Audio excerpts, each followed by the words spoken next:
All right, guys, welcome to the Health and Wellness Summit. I am Courtney Miracle, your host, and I am here today with Dr. Martha Lucas.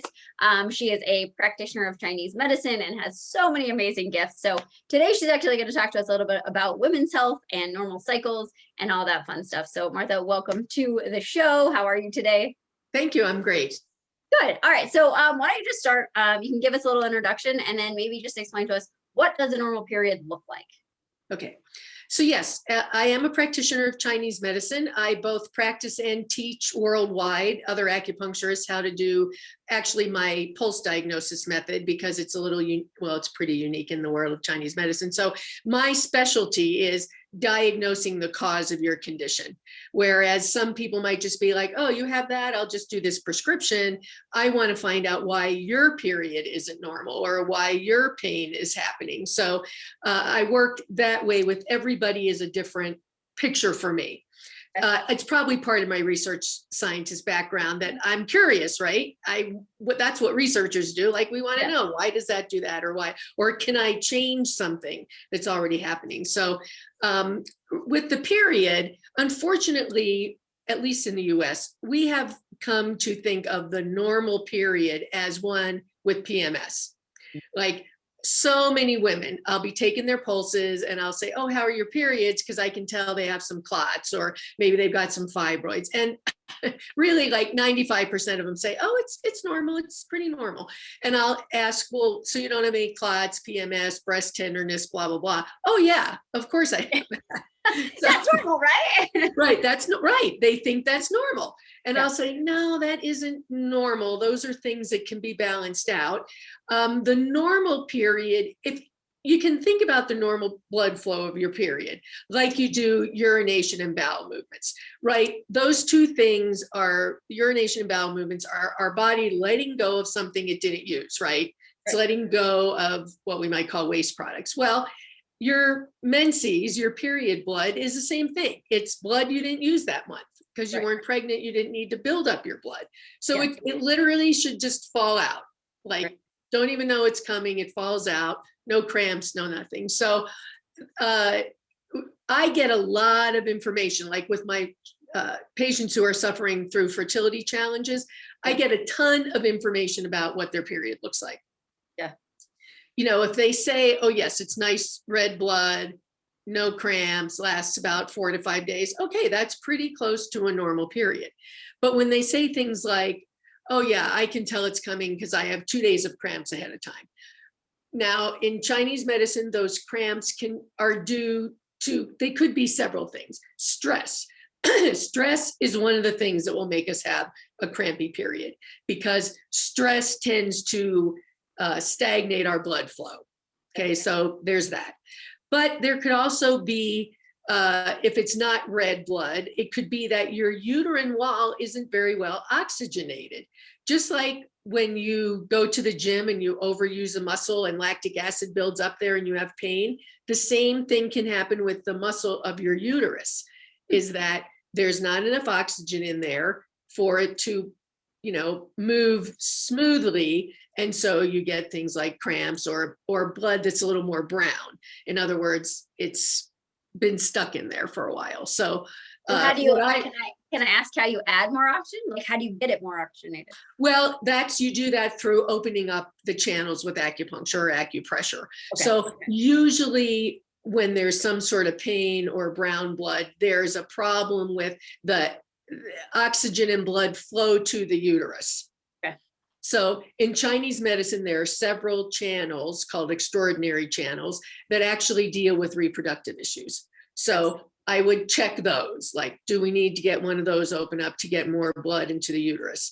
Or, like I said, it can be stress, which tends to stagnate our energy right at chest level. So for women, we get fibrocystic breasts.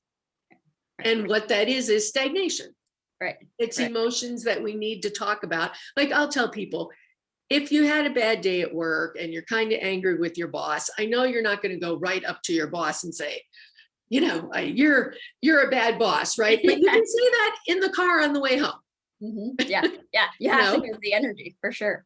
You do have to move the energy. So, very often when I'm out for my exercise run, I'm talking the whole time.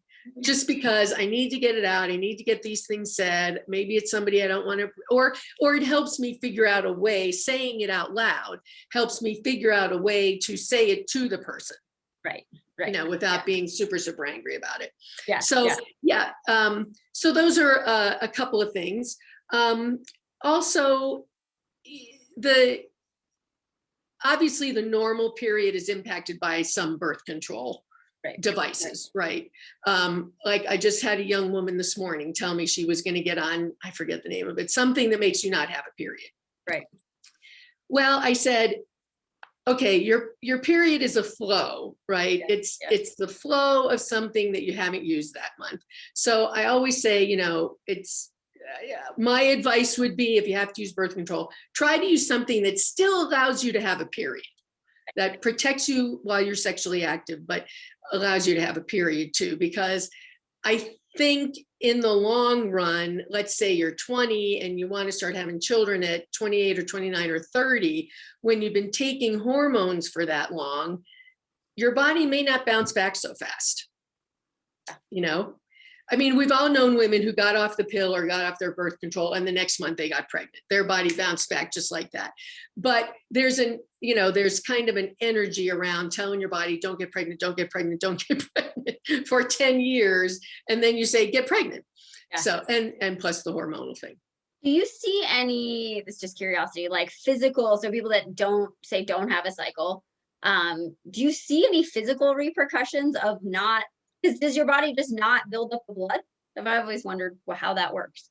Like, does your body just doesn't, because obviously if it's not coming out, is your body just not building up the blood like it would on a normal cycle?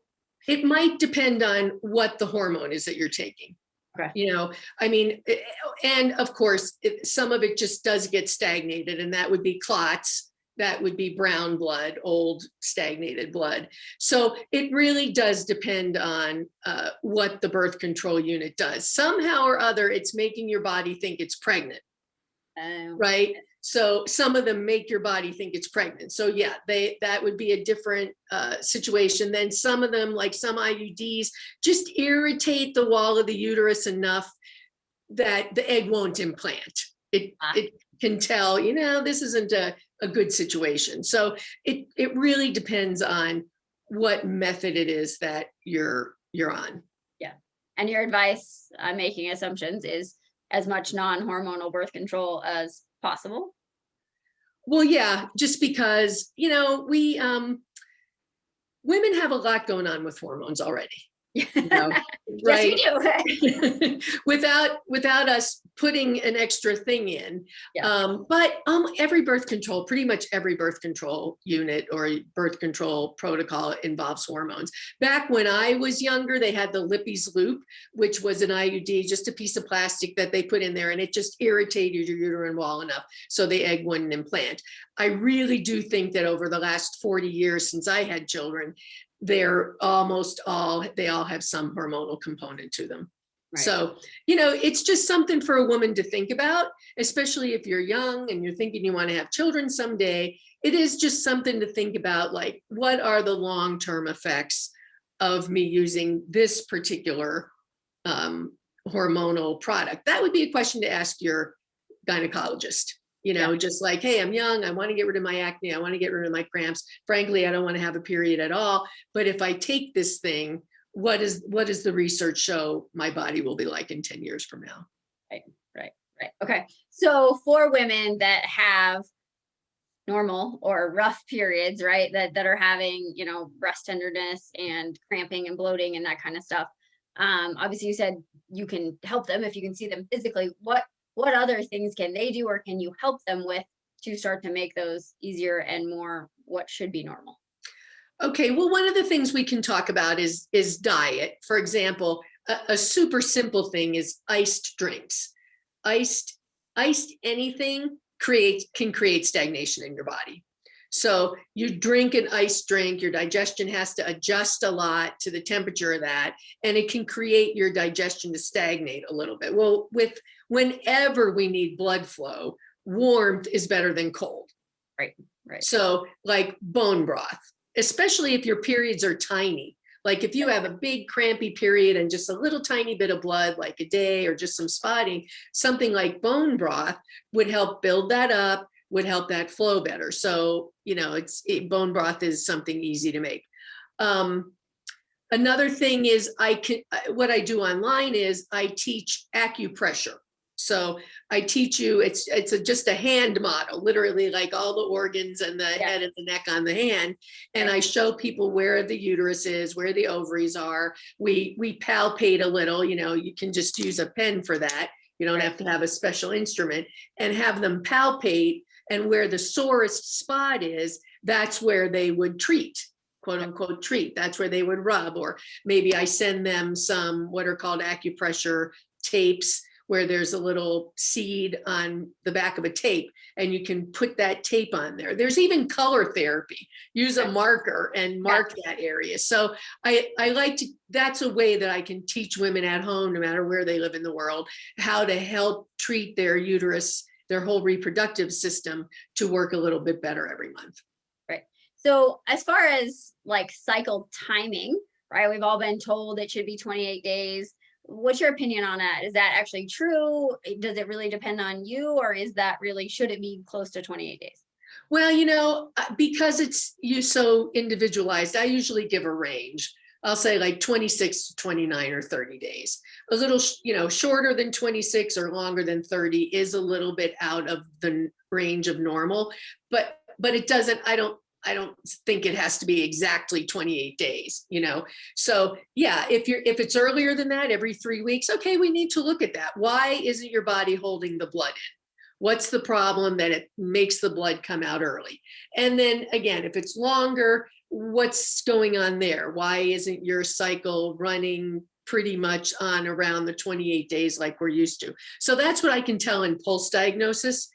If I take your pulses and the uterus area feels weak, I can think, okay, the person's a little blood deficient. So what can we do to build up the blood? Well, we can use herbs, like my fertility patients. A lot of them I have on herbs, or foods. You can eat blood building foods like red beets, meat. Red meat's a little better than white, has more red blood in it than white meat, which sounds crazy, but Chinese medicine has a whole nutrition therapy. I mean, that's another area or arm of Chinese medicine, that you have this particular condition. Oh, you have blood stagnation? Here, take this list of foods. And I'm not saying only eat those foods, but when you add them in, it helps treat the condition that you're having. Nice. I love that. Okay. So, if you don't know me at all, but most of my listeners don't know. So I was married when I was really young. So I was 21, tried to get pregnant, was probably still actively in an eating disorder. So couldn't get pregnant. So went through all of that stuff, got divorced, figured my life out, got married again, and got pregnant really quickly. But I know a lot of people that have had fertility issues. So what are your best tips for like go-to advice on what you can do around fertility?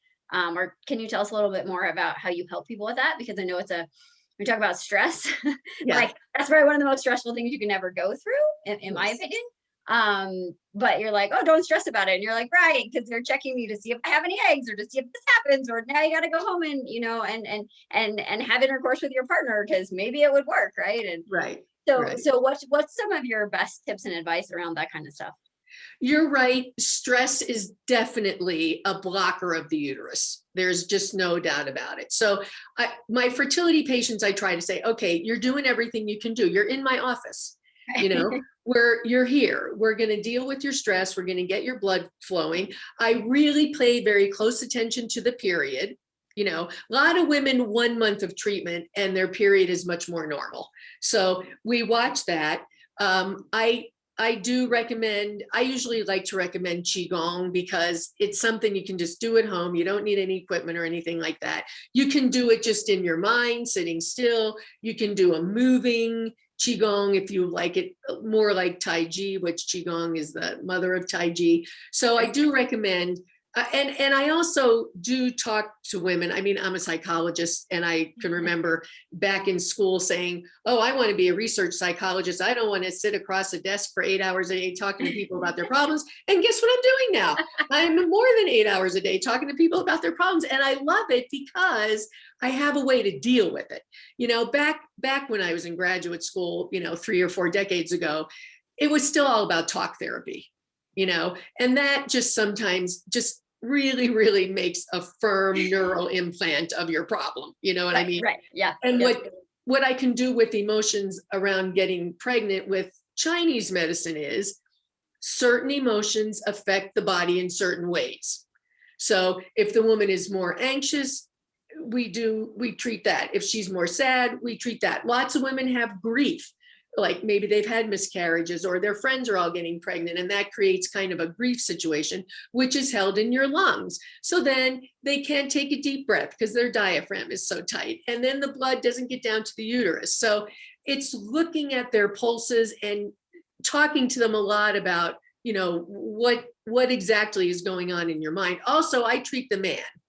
I really don't just treat the woman, and my fertility success rate is higher because of that, because it takes two. It takes a male part to get the woman pregnant. And sometimes with the man, it's a matter of just opening up their belt channel.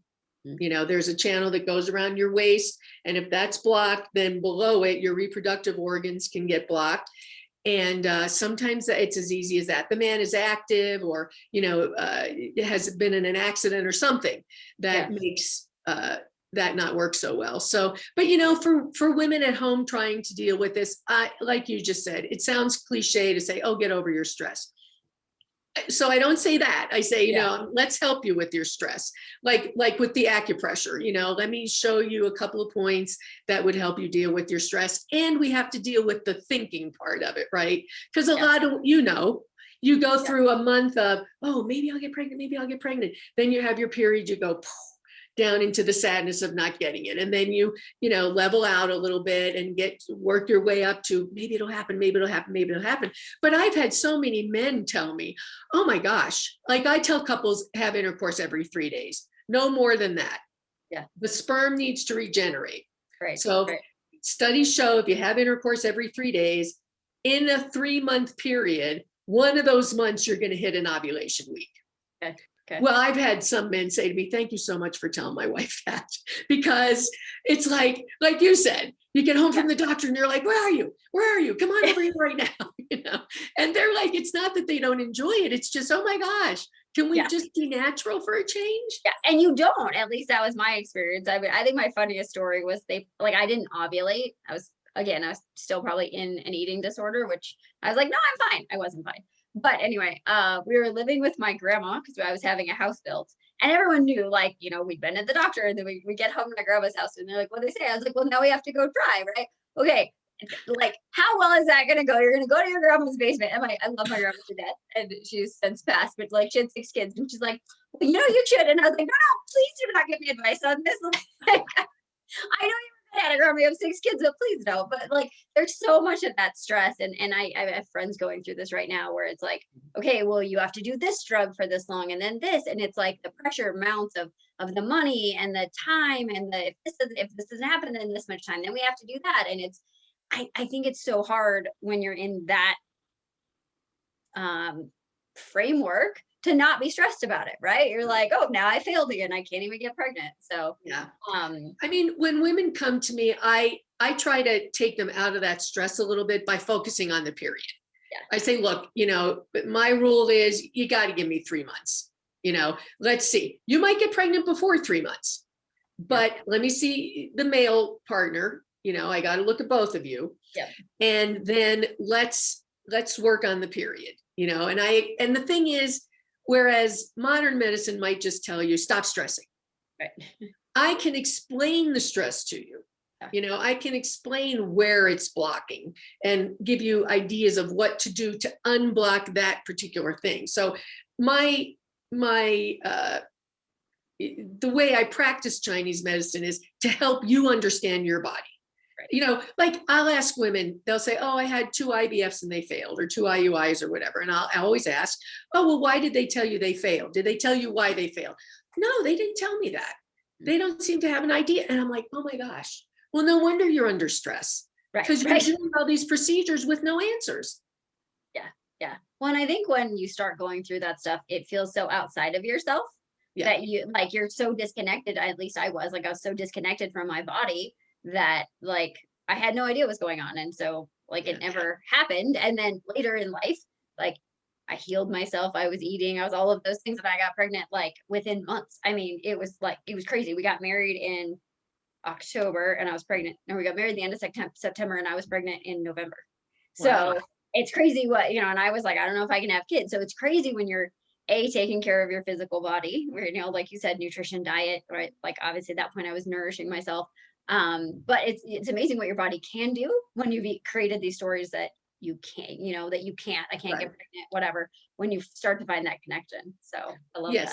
That's a true story. Yeah. So pulse therapy, I'm gathering that you're taking the pulse in different parts of the body. Will you just explain that to us really quickly?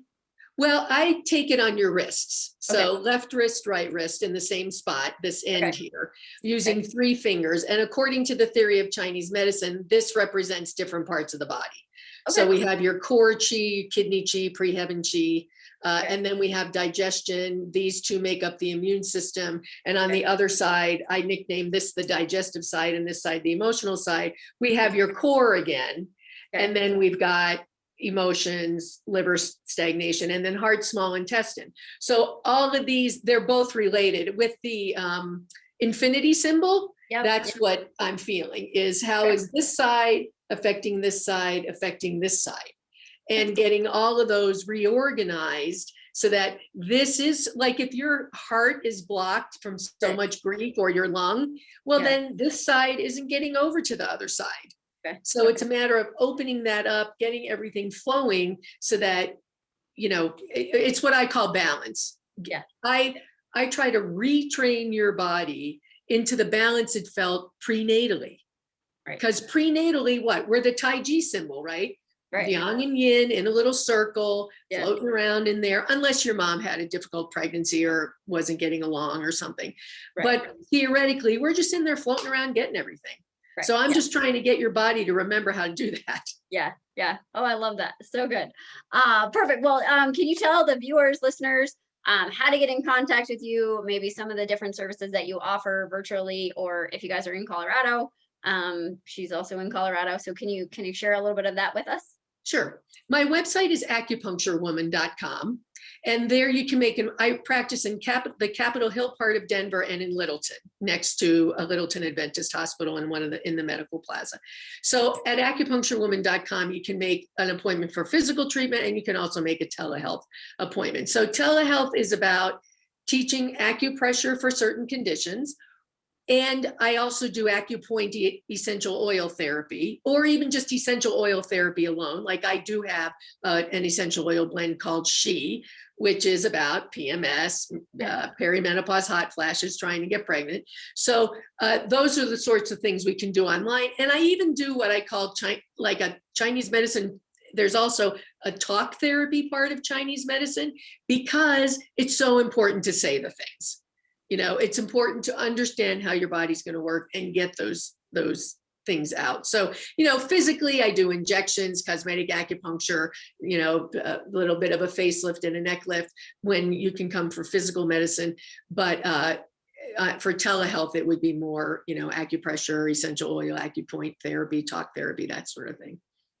Awesome. I love it. I'm gonna have to check it out, because I love all of those things. So well, thank you so much for being with us. You guys look her up. She's amazing. And we'll see you guys tomorrow.